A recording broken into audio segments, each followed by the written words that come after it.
I thought I'd make a quick video for those of you who feel like, oh, I'm not going to get better. This is too difficult. I've got too many other things going on in my mind, too many other health conditions, too many problems stuck for too long, too many years, all those kinds of elements that when you think back of the journey, when I think back at my journey, can easily add to you feeling hopeless and stuck forever. Now, if I look at my own family history, genetically, I've got a family history that would certainly put me, as I look back at all the thousands of people I've worked with over the last 14 years or so, if I look back at those, I could easily put myself in the bottom 2-3% of the people I work with based on the severity of OCD, obviously very, very severe, thousands of different thoughts, latched chronic guilt for years, chronic anxiety for years, resistant to anything like just mindfulness, yoga, basic ERP. That didn't lift it, okay? So I've been in the trenches of it.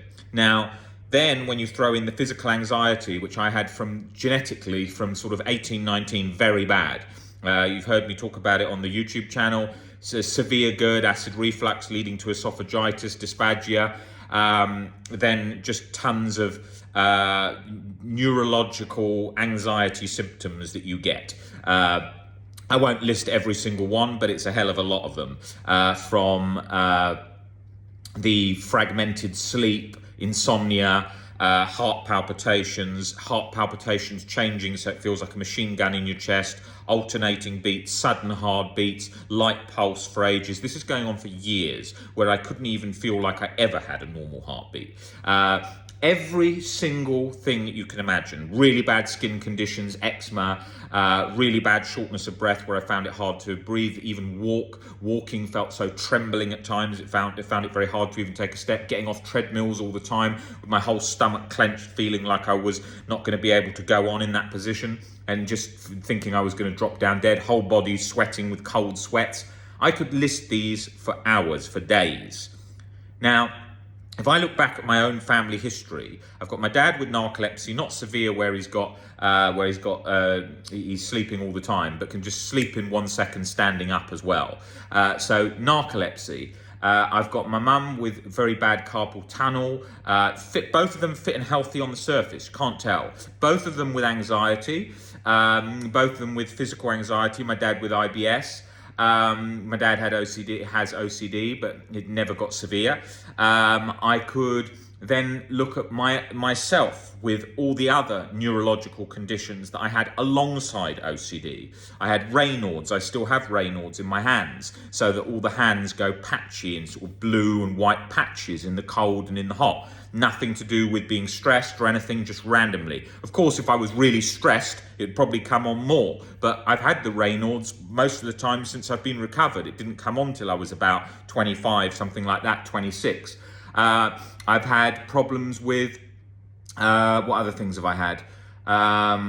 I've had problems with acid reflux, is a sort of vapor that went into the lungs that's like an LPR that they think is neurological. I've talked about this on videos. I would chalk it up to having had such bad severe stress and anxiety for years. I think that something in the brain just got activated slightly, and I get that as a problem from time to time, neurological, right? Now, I work with tons of people, and there are people in this group that have fibromyalgia, that have ME, that come in, and I've seen people recover. In this group, there are people that have recovered from fibromyalgia. Now, obviously, that is different for everyone. There are some people that recover and some people that still have lingering symptoms, of course, for years and years, but learn to adjust to it and adapt and get better and so on. And get better and improve with the condition, but it doesn't fully go. So it's different for everybody. But I think it's really important to focus on the difficulty of situations, you know?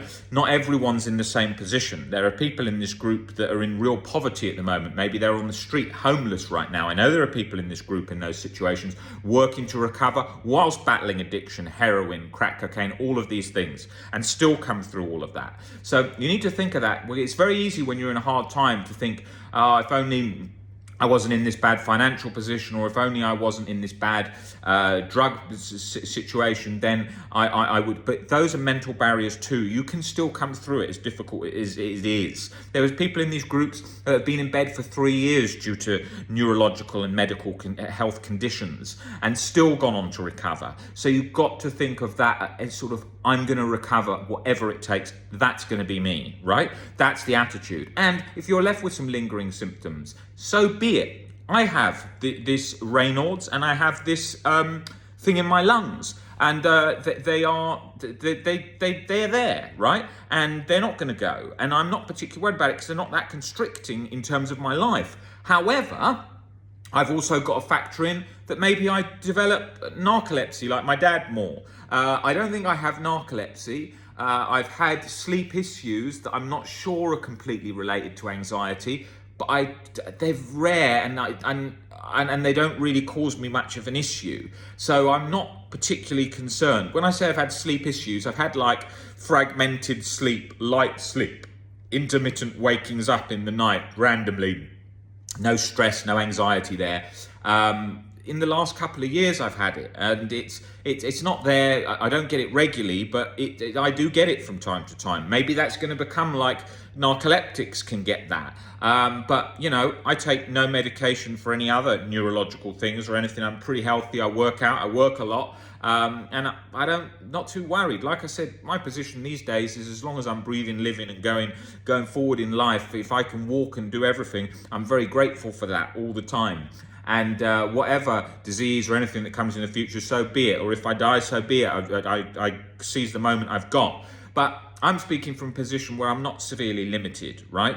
Where some people are because of other conditions. Maybe they have regional pain syndrome, where they've got constant pain in one arm. There's a guy who's just broken the world press-up championship. I just shared his post the other day, and I briefly spoke to him. He did the world press-up record, and he's got constant pain, like he says, being stabbed with knives in his arm all day, and he has to wear like a tight sort of vest thing around his arm all the time, his band all the time, just to stop the pain from that. And he's just beaten the world record on that. So can you even imagine what willpower and what that feels like? So you've got to think, it doesn't matter what obstacles in front of you right now, okay?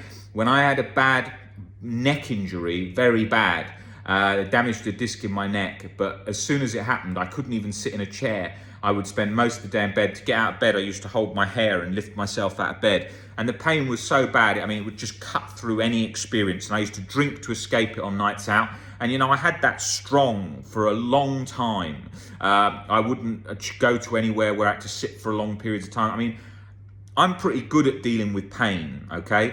I'm pretty rational when it comes to adversity in life. You don't really see me sort of screaming and yelling and not putting up with something, because that's just sort of come with the years and years of practice of the philosophies and learning to adapt and change my perception on things. Now, when I had that pain, that pain felt a very solid high pain all the time.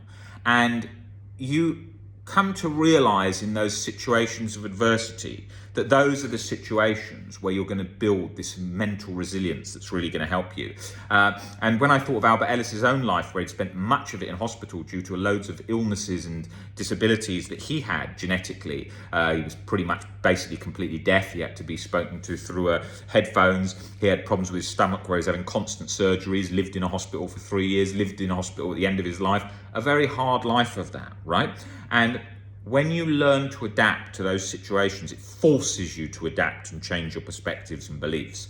And that's what happened. That's what happened to me on this journey. I had to change my perception because the external was not changing.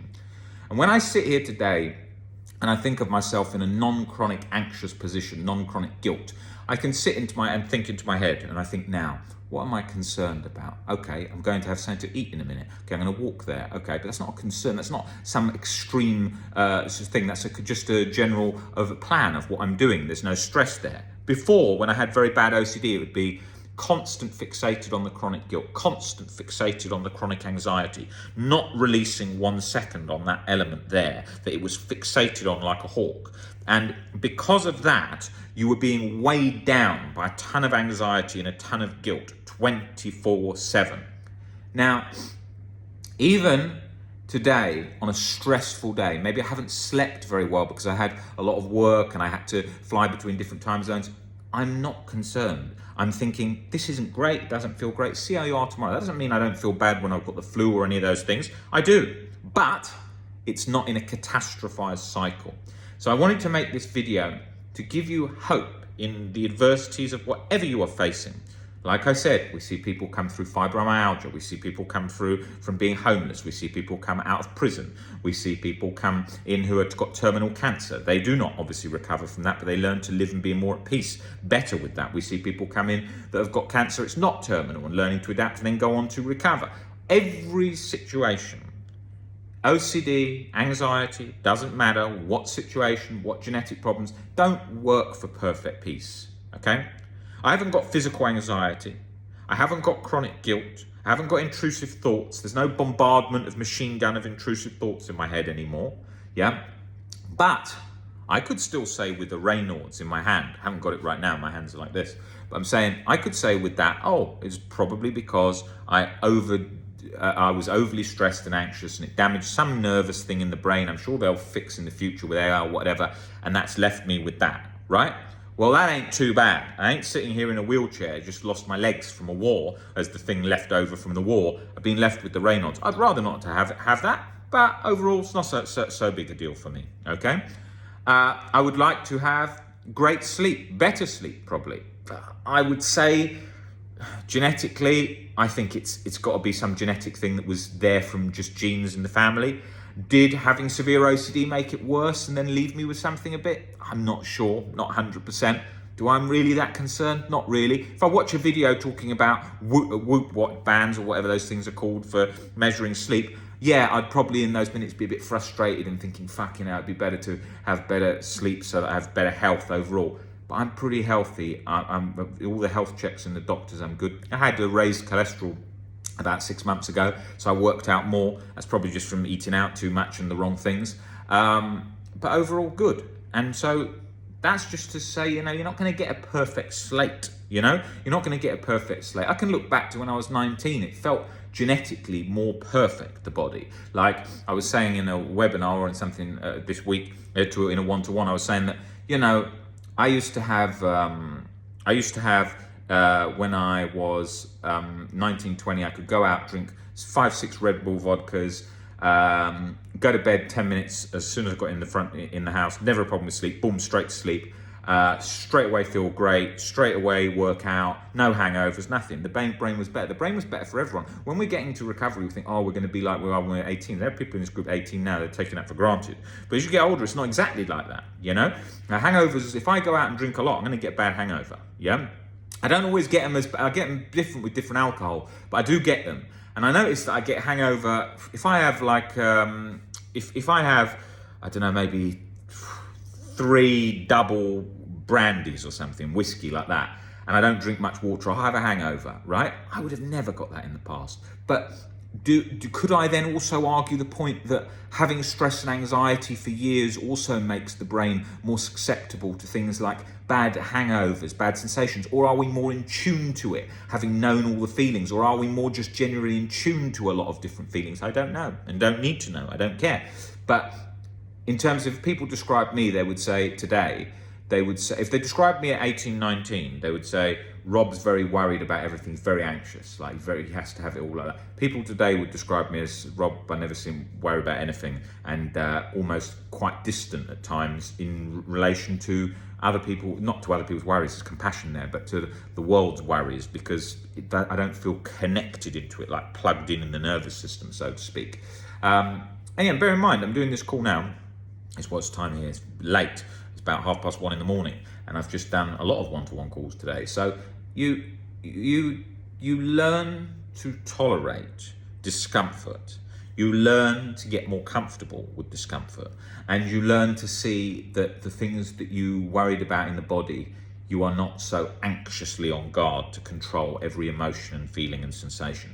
So today in my body, it feels alive, plugged in, it feels relaxed, But you're not going to have that perfectly. If I have a hard day, like I'm doing a lot, you still feel tired, you still feel a bit of a headache, you still feel those things. But the reaction to it, I don't care. There's a difference. I'm not worried, I'm not concerned. There's nothing that's keeping me up. There's nothing that's that's sort of binding me in the mind. It's completely free. There's no mental binding. The mind just feels completely free from all things. Nothing's a concern there. And that's where we work to in recovery.